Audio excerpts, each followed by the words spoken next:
proudest of, in a way, is two different fights I've had. When the provincial NDP brought in legislation called the Health Authority Amendment Act, but it allowed the government to take over charities throughout BC.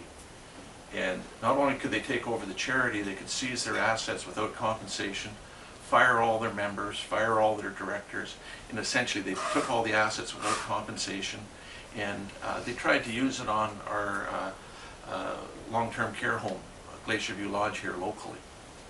And I stood up to them, and we challenged them constitutionally that that was something that they shouldn't do. And for 4 years I fought them as a volunteer. I didn't get paid. It feels kind of weird sort of blowing your own horn, but I guess that's the nature of, you know, giving speeches like this. But and I wasn't alone, because 5,000 people signed a petition here locally. So we fought them politically and we fought them legally too. And that legislation got repealed.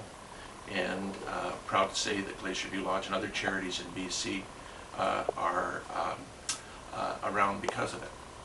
And then I got a degree of popularity because of that, and I wanted to use that, and I lobbied the provincial Liberals to make a promise to build 5,000 long-term care beds.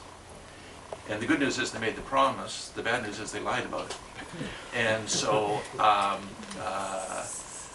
was quite popular with them for a while until I went public, and it was all over the Vancouver side of the province and all the TV channels and whatnot.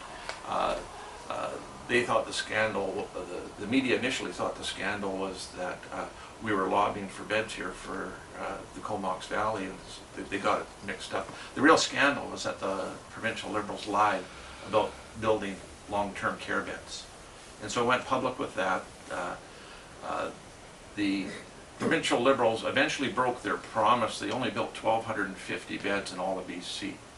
But the good news is our riding got 200 of them, because we were the squeaky wheel, and we got the beds.